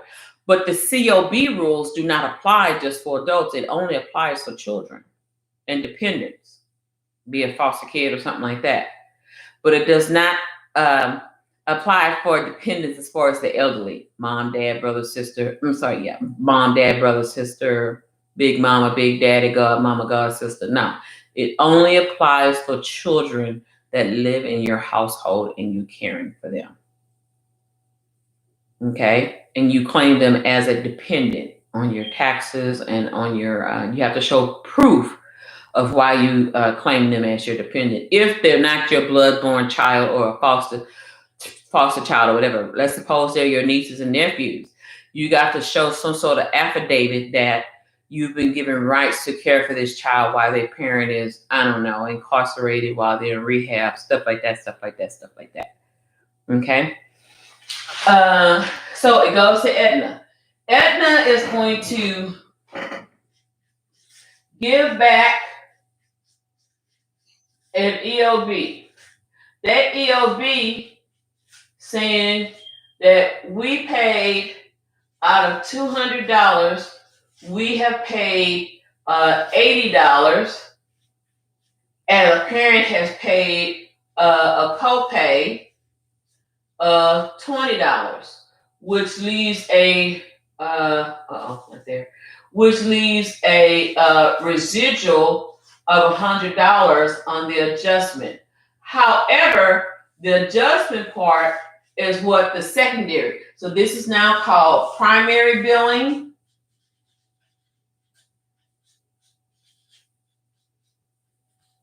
Okay. Then now we're going to have Blue Cross Blue Shield, and they're going to be billed a copy of Aetna, EOB, and CMS 1500 or the electronic form. And then they're going to process an EOB, and they're going to say of the adjustment of the $100, we have also paid $80 of the RNC, reasonable and customary, to Dr. whomever. And so the doctor has been paid another $80. So the doctor altogether has collected $160 for both insurance companies. Now, the parent has paid, the initial parent, the first parent, has already paid a $20 copay. Okay, so now this comes up to be $180. The residual that gets billed to the parents is another $20. So we get ready to do some math calculations in a minute. Okay, let me re-explain what I did. I know that's a bunch of graffiti. Aetna is going to be filed first. This is what we call primary billing. This is what we call secondary billing.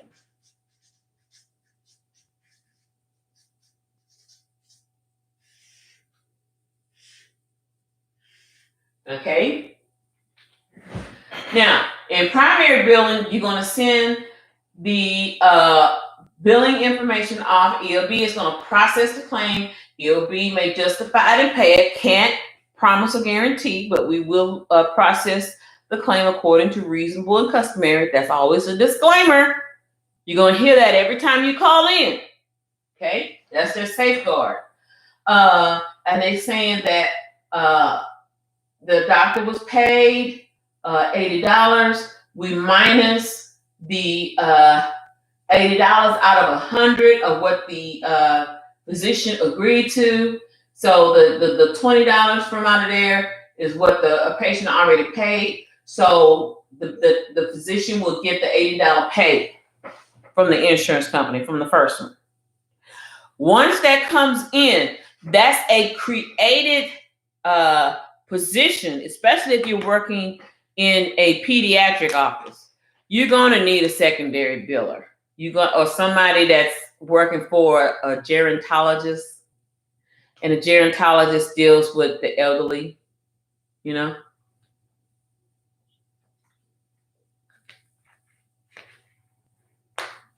And that primary biller has done their job. They're going to make stacks of all these EOBs after they've done their AR, accounts receivable, they're posting. And these stacks of primary billing is for the secondary biller to come and pick it up. Now I got to post to the secondary insurance. My job as a secondary biller is to post to the secondary insurance of that parent for the child or children.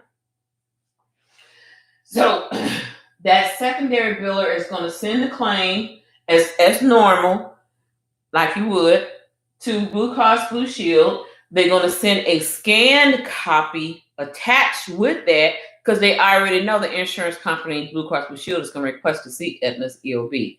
So instead of slowing down the return on time for money, they're gonna that biller is going to be, the secondary biller is going to be smart and send that EOB from Aetna. Phone ringing. Okay. So now The secondary biller is sending the EOB from Aetna, the original claim submitted. They realized Aetna did not pay the adjustment amount. The adjustment amount is always the write-off amount. So if you see the word write-off on EOB, that's what it is. If you see the word write-off on an adjustment, that's what it is. The same application that I'm preaching on here is the same thing for the remittance advice. There's no difference. Okay? Same principle of functionality. Okay? So if I know I haven't preached much about right now about remittance advice, but just as a caution, you use the same principle, function, or process as you would for a commercial insurance. They work the same. All right. So Blue Cross Blue Shield says, okay, they didn't pay the adjustment rate of the $100. Our reasonable and customary say that the provider, he's also par with us too. So he said that he would take $100, and we already see that he did $20 from the copay from the parent. So we're gonna subtract the copay from our end as well, because it's also a $20 copay from us too. So we're gonna pay the doctor $80. I know that's a lot of math to ingest, but that's why I'm making a video so you can look at it over and over and over and over. You can look at it in slow motion if you care. Okay, now, altogether, this physician has gotten paid $160. They deducted $20. Again. So now, the patient was already paid out to the provider, was $180, and the residual amount is $20, assumptively for what the patient should have been paying for the secondary insurance. So now with this, the insurance, the accounts receivable portion is going to post again from the secondary billing. And then they're going to send out a bill for $20 from Blue Cross Blue Shield. Now, let me ask you, does this make sense? Or do you somewhat understand? Because I understand, that's why I'm doing the video, so you can look at it over and over and over. A little bit. A little bit. Okay, what's your question? I like questions. I love questions. What's your question?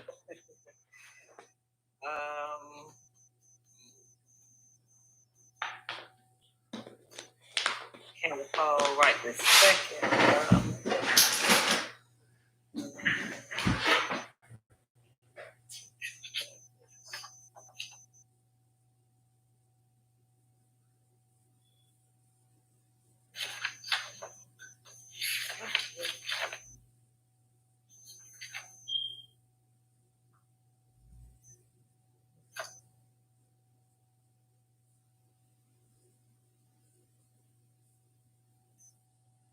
I don't have any error at the moment. I probably have some after the fact, probably.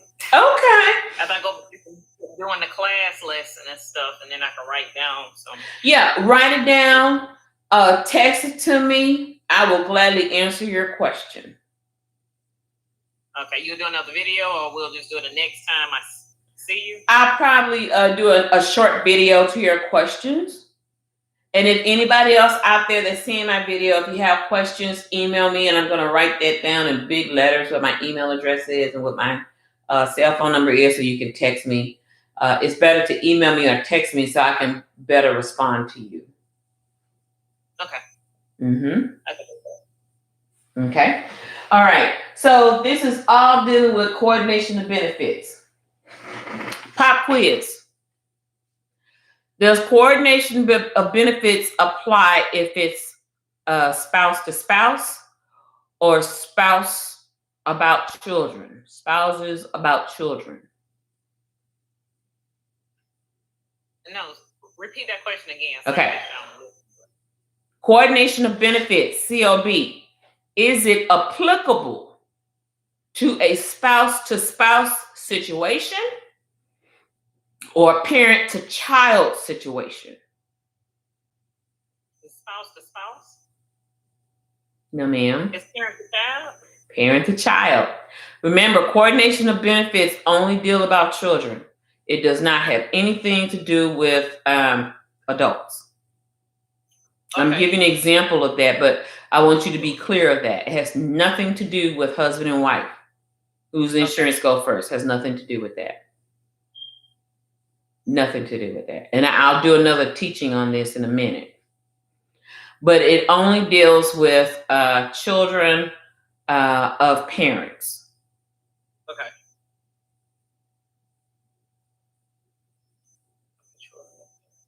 Only that. Now, let me kind of dive a little deep on that.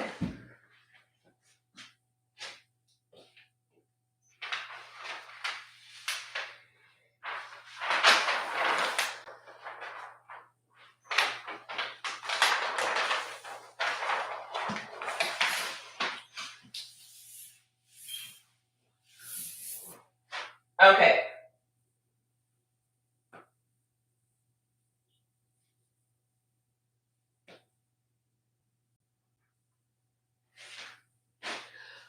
Uh-oh.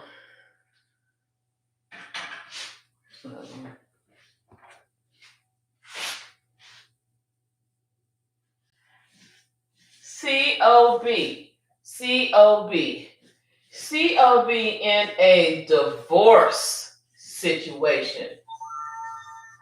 That's interesting. There has to be a decree of the divorce to state the child's custody of care and which parent is primary for coverage,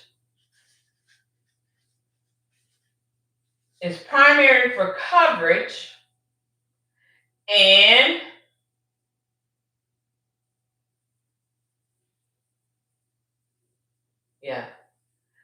who's secondary for coverage. You're going to have that situation. Sometimes the insurance company, again, they're going to say, okay, you all have a child. I have sent out notification to the child's doctor, pediatrician, and I've also sent out notification to the parent, whoever the sole custody of the parent is, wherever their address is being provided to tell me, is there coordination of benefits for this child? Yes. And regardless, now let's go back. Joe Jr. birthday is June 19, 1978. Barbara birthday is 4/23, 1979. These two are divorced. Let's just say, and let's kind of get out the norm for a minute, okay? Let's suppose that Joe Sr. Let's suppose Joe Sr. has sole custody of Joe Jr. Okay? And the decree says that Joe Sr.'s insurance pays first, and Barbara, the mother, pays second. Now, this is not a judgment based on just the judge's end result. This is based on all the proof finding, all the considerations of what's being done to provide for the child, who has custody for the child. This is all being calculated into that. It has nothing to do with the point that because Joe Sr. has custody of the child that she's a bad mom. No, that has nothing to do with that. Okay? Doesn't have anything to do with the fact that Barbara makes more money than Joe Sr. It has nothing to do with the fact that because the father has sole custody that, you're going to have to be first. It has nothing to do with that. It all has to do what's in the best interest of the child. Okay? Now, Joe Sr. has custody of Joe Jr. Okay? And because Barbara and Joe Sr. worked it out where it says, okay, I'm going to be paying $500 a month for child support, but you already know, my attorney has looked at all my assets. We looked at your assets. You already know that $500 is my limit of what I can afford and pay for. And plus, I still want to have coverage on my son in case anything happens. Okay, so the judge, the attorneys, all of them is going to look at that and judge it. And the judge makes the end result based on that. Okay, not on the end result of their own thinking. Okay, so Joe Jr. says, well, I do make more money than you. La la la la la. Okay, let me let's co-parent this child. Let's try to get along for the sake of our child. Okay, so instead of $500 a month, why don't I do this? Let's work it out. I'm going to charge you $400 a month since I have coverage on Joe Jr. too, and then my insurance would pay first. Kind of give you a little mommy break here, because we already said in a divorce decree that out of 4 holidays of the year, you'll have them for 3 holidays, and I'll have them for 1. Christmas will be that one. I'll spend his birthday maybe a week before or a few days before, and you can have him for his birthday since you are his mom. Okay, we're gonna be better parents to co-parent together. Okay, so Joe Jr. says, no, wait, I'm sorry. Yeah, Joe Jr. insurance pays first because he voluntarily wants to do that. Even though his birthday is in June, but he voluntarily wants to do that to kind of give her a break. She's been through a lot. He's been through a lot. I can see she's being mentally torn down, and she has to start over. I'm fine. Let's give her a break, and then we can renegotiate terms. If she ever gets a raise or gets an increase in pay or whatever, we can always renegotiate later. That does happen. Okay. So Joe Jr. Insurance is going to voluntarily pay first because that's what they agreed to in the divorce proceedings. That's what they agreed to. Barbara is going to pay second. That's part of the coordination of benefit carve-out that makes a difference. It's up to what's in that divorce decree that says who's first and who's second. That's part of the coordination of benefit carve-out rule. It has nothing to do with whose birthday comes first in this instant. Am I making sense? I mean, do you understand that? T? Yes, ma'am, a little bit. Okay, what's your question? We were talking about the coordination of care. This is what we've been talking about previously. Mm-hmm. This is what makes a difference from the simple coordination of benefits.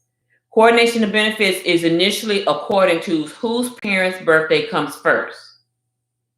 Okay. But now, that's if the parents are married. Yeah, you said it's different if they divorce, then it's a little bit different, and they're trying to work something out, and then for the sake of the child.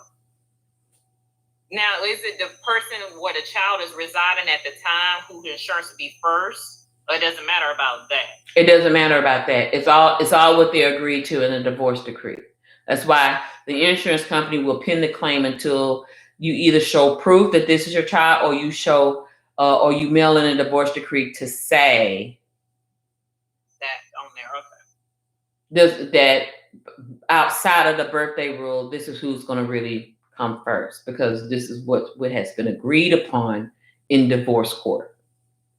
Okay.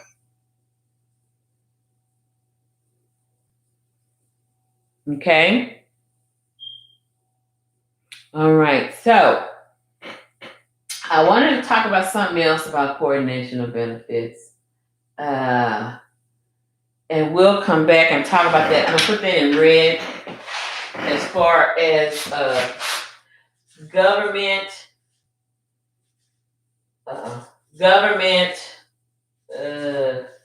coverage versus commercial coverage. Okay, maybe there's a parent on disability,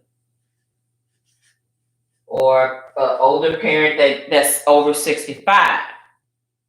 Okay, and you have another parent who has commercial insurance.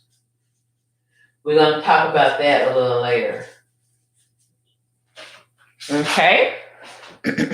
I hope this helped. And then on the next discussion we have, then we can talk about how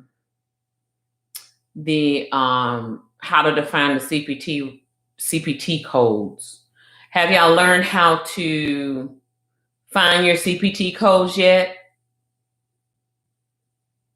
A little bit, and I know a lot of them have modifiers, like you were saying earlier, which makes a difference whenever they are coded. What modifier goes? Okay, let me ask you something. Did you learn like all the modifiers just to know about off back to know when to use them, or is that necessary? I'm gonna tell you this, because you're new to it. It's gonna take you time. And give yourself at least 6 months to a year. You're going to be so familiar with that, you're going to know it like the back of your hand. So don't be freaked out thinking, oh, I got to go to the doctor's office, I got to memorize all these modifiers. And before you know it, you're having nightmares about not modifiers. And you're talking in your sleep about how to use modifiers. Don't do that. Don't do that to yourself. It takes time. Okay, it does take time. Okay. It takes time. And once you learn that as a routine and a habit, and you do billing and coding all the time, you're going to already know. Some of it do change, very rarely, but some of it do change. And then some of it doesn't. Sometimes they have 27 as a technical modifier. Sometimes they use TC as technical modifier when you're using procedure codes for radiology. 26 is for the work of the radiology. Modifier 27 is the interpretation of the x-rays or radiology work. Sometimes they use a 27, sometimes they may use the TC. Okay. But they don't change that much that often. They don't. So when you've been working and perfected your knowledge in the craft and you know about routine, give yourself 6 months to a year, and then you'll really know it. Because I've been in the field 34 years. I've been in the field since I was 17. So everything like this is water for me. I might need a refreshing every now and then, but everything is water for me. And I don't mind teaching it to y'all. So please don't go into a doctor's office beating yourself up. Please don't do that. Learn from your books. Once you learn the process, once you learn how EOB'S pay, pin, or deny, once you learn the trend of how they pin claims, you're already going to know to be smart about it. I'm going to send copies of this chart, date of care, something like that, or I forgot the term for that. you're going to already know what to do before they even ask for it.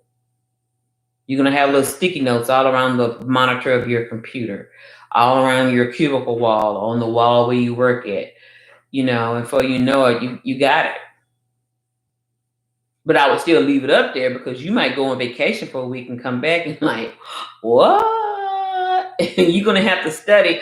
Oh, that note said, I'm glad I kept on these notes. The brain is a beautiful function of how it helps the body work and do what it do and remember. So don't beat yourself up. Don't be hard on yourself. Yeah. You'll know just as much as Miss Harper. Give yourself 6 months to a year. And after you get that, give yourself another 2 to 5 years and keep expressing an interest to learn all the circle of life of the office, from the front office to medical records clerk to customer service rep to billing, accounts receivables, posting, coding, billing. How getting authorization numbers. When you know how to do all those functionalities and stuff, the world is your oyster. You can go and do whatever you want to do. You become more of a treasure that offices, that certain facilities and offices or hospitals want. Am I making sense, sweetie? Yes, ma'am. Who did you use to get your certification, with a HEMA or AAPC?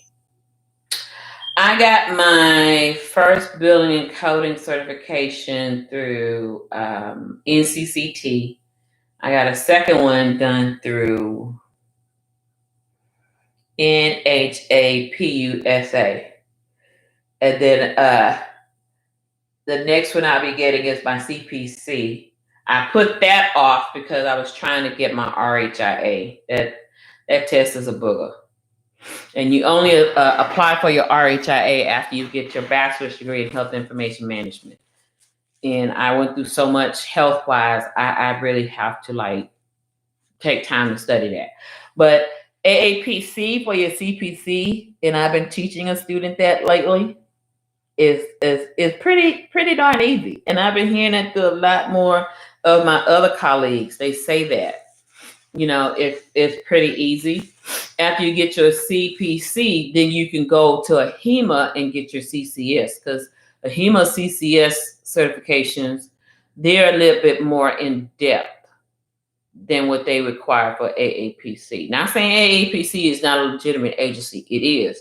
But a HEMA is just a whole conglomerate of stuff, But I will get my RHIA. Got to have that. And the AAPC, I'll challenge that. No big deal. And we can talk about that a little later. Okay. Mm-hmm. So everything that you're learning now, as far as the billing side, to just get your CPC through AAPC, you got to understand the medical terminology, all your categories of CPT, the 1000 series, all the way up to the 6999 series. That's dealing with surgeries of whatever and all kind. 70,000 series is radiology. 80,000 series is pathology. The 99001 is medicine. 99,200 to 99,999 is dealing with E&M codes, evaluation and management. Your coding guidelines. You have to understand, what does NEC mean? What does NOS mean? What if they say to use a chronic, acute versus chronic? How should I judge that? All your conventions of coding, the coding guidelines. You got to understand the coding guidelines. Is this a manifestation code? Should I use this one instead of that one? It's going to tell you that. The ICD book, to me, from my years of experience, is a non-failing book, because it's going to always tell you, see this or see that. It's going to always give you breadcrumbs how to find what you need to. Remember, we did that when I was teaching ICD 10CM. Same thing with the CPT book. When we learn about that the next time, I wrote myself notes and read.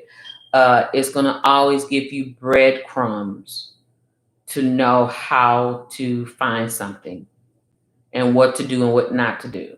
You know that this CPT code is an add-on code. This is a standalone code. You know what to use and what not to use. If you use this certain procedure code, you got to also use this code. It's going to tell you if it's a standalone, you can use this code without having to use that code. It's going to tell you, should you use right or left, RT for right, LT for left. It's going to always give you instructions. That's basically what diagnosis and procedure coding is. As long as you follow and read the instructions, the fine print, and study the trends of the EOB, what they're telling you in return, you will make it in medical billing and coding. You will make it. And don't beat yourself up if you made some mistakes. If the EOB, if the insurance company or CMS is writing you a letter about something, please respond. Please call in or please send an email. I say email is everything. Documentation is everything. You send an email, you got proof that you sent it on this day at this time, at this particular hour, in this so many minutes and seconds, down to the penny. You have proof. That is your carbon track record to show I did respond to you. Must be something wrong with your system. Oh, you didn't look at that. You overlooked it. Okay.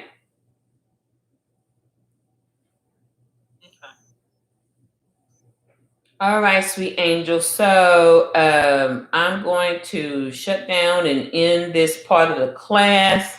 I enjoyed you very much. Thank you for allowing me to teach you.